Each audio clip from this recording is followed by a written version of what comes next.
દ્રષ્ટિએ 1 એપ્રિલ પછી જે રીતે કેન્દ્રની મોદી સરકારે એક પછી એક ઝટકા આપ્યા છે અને એના કારણે દેશનો સામાન્ય અને મધ્યમ વર્ગ પારાવાર મુશ્કેલીનો સામનો કરે, ગરીબ અતિ પરેશાનીનો સામનો કરી રહ્યા છે અને એમને પોતાનું જીવન નિર્વાહ ચલાવવો પણ અતિ મુશ્કેલ થયો છે.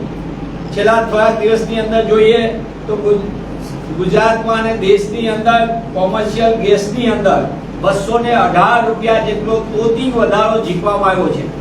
કહેવાય કોમર્શિયલ ગેસ, પણ આ કોમર્શિયલ ગેસના કારણે રેસ્ટોરન્ટથી માંડીને લોકોની ખાદ્ય પદાર્થોથી માંડીને અનેક ચીજ વસ્તુઓમાં સીધો ઉમેરો થયો છે અને લોકોની ભાવ વધારાનો ભોગ બનવો પડ્યો છે.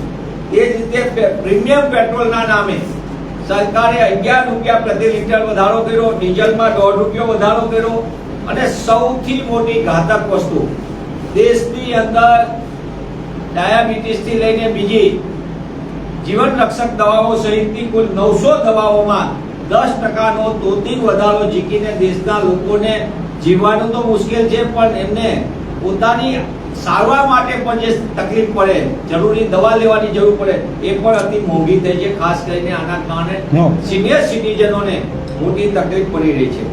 ટોલ ટેક્સની અંદર 10%નો જંગી વધારો, ફાસ્ટેગના પાસની અંદર 75 રૂપિયાનો વધારો અને એની સાથે સાથે બ્રેડ બટર અને ચપ્પલમાં પણ ભાવ વધારો આગામી સમયમાં આવી રહ્યો છે. એક તરફ ભાવ વધારો, બીજી બાજુ દેશની અંદર લોકોની આવક ઘટતી જાય છે અને એક્સાઇઝના નામે છેલ્લા 11 વર્ષમાં 35 લાખ કરોડ રૂપિયા દેશની 140 કરોડની જનતાના ખિસ્સામાંથી સેરવી લીધા છે. કૃષિ પેદાશોની વાત કરીએ તો એની માટે જરૂરિયાત કે સિઝનમાં ખાતર, એનો પણ જંગી ભાવ વધારો તોડાઈ ગયો છે. સાથોસાથે જે રીતે અત્યારે પરિસ્થિતિ છે ગેસની, આંતરરાષ્ટ્રીય વાતો કરીએ પણ હકીકતમાં આયોજનના અભાવના કારણે આજે ગુજરાત જેવા ઔદ્યોગિક રાજ્યની અંદર પણ સિરેમિક ઉદ્યોગથી લઈને બ્લાસ્ટ ઉદ્યોગથી લઈને કેમિકલ, માર્બલ સહિતના ઉદ્યોગો ધંધાઓ ઠપ થઈ ગયા છે. 50% કરતાં વધુ ઉદ્યોગો અત્યારે ફરજિયાત વેકેશનના કારણે શ્રમિકોને પણ પોતાના વિસ્તારમાં જવાની ફરજ પડી રહી છે. આગામી દિવસોની અંદર central board four secondary education CBSE ના પુસ્તકો શરૂ થઈ ગયા, કારણ કે એનું વેકેશનમાં અત્યારે એનું શૈક્ષણિક સત્ર શરૂ થાય છે 1 મહિનો. તે સમયની અંદર NCERT પોતાના પુસ્તકોમાં પણ મોટો વધારો ઝીકી દીધો છે. ત્યારે આગામી દિવસોની અંદર એક પછી એક ભાવ વધારાના કારણે દેશનો સામાન્ય માણસ પરેશાનીનો સામનો કર્યો છે. દેશમાં એક તરફ રૂપિયો સતત પ્રધાનમંત્રીની ઉંમરને પાર કરી જાય તે રીતે સ્પર્ધા કરી રહ્યો છે અને 95 રૂપિયા જેટલી ટોચની સપાટીએ પહોંચી ગયેલો ગમે ત્યારે સેન્ચુરી તરફ ધસી જશે. ત્યારે દેશના નાગરિકો આગામી સમયની અંદર મોંઘવારીના મારથી પીસાવવું પડે અને બીજી બાજુ 2014 પહેલા જે અચ્છે દિનની વાત કરતા હતા, એક કેન્દ્રની સરકાર અને રાજ્યની સરકાર 30 વર્ષથી તેમનું આયોજનનો અભાવ દેખાય છે. સિંગતેલમાં પણ ગુજરાત એવું રાજ્ય જે મગફળીમાં અગ્રીમ દેશમાં ઉત્પાદન રાજ્ય કહેવાય, એ ગુજરાતમાં સિંગતેલના ડબ્બામાં પણ મોટા પાયે વધારો ઝીકાઈ ગયો.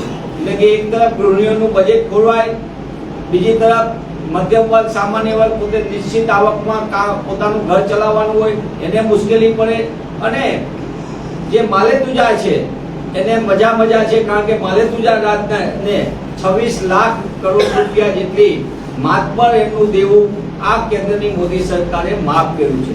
ખેડૂત દેવાદાર થતો જાય, કૃષિ મોંઘી થતી જાય, ખર્ચ વધતો જાય અને આવક ઘટતી જાય, અસમાનતા વધતી જાય એવી સ્થિતિનું નિર્માણ થયું. ત્યારે કોંગ્રેસ પક્ષ તરીકે અમે માંગ કરીએ છીએ કે મોદી સરકારે જે સત્તામાં આવવા માટે ભાજપાએ અચ્છે દિનનો વાયદો કર્યો તો એ અચ્છે દિનની વ્યાખ્યા 11 વર્ષે કેન્દ્રમાં સરકાર હોવાથી એમને આપણને સૌને અહેસાસ કરાયો છે. એટલે જનતાને રાહત આપવા માટે અચ્છે દિનને બદલે જે પહેલાના દિવસો હતા 2004 થી 14, જ્યાં સામાન્ય માણસ પોતાનો પરિવારનું ગુજરાન કરી શકતો હોય, નોકરિયાત વર્ગ પોતાના પરિવારનું વહન કરી શકતો હોય અને ગરીબ વર્ગમાંથી મધ્યમ વર્ગમાં જે રૂપાંતર થયું હતું મોટા પાયે, એ 25 કરોડ જેટલા લોકોનું, એ ડોક્ટર મનમોહનસિંહની સરકારવાળા પુરાના દિવસો લોકો માંગ કરી રહ્યા છે.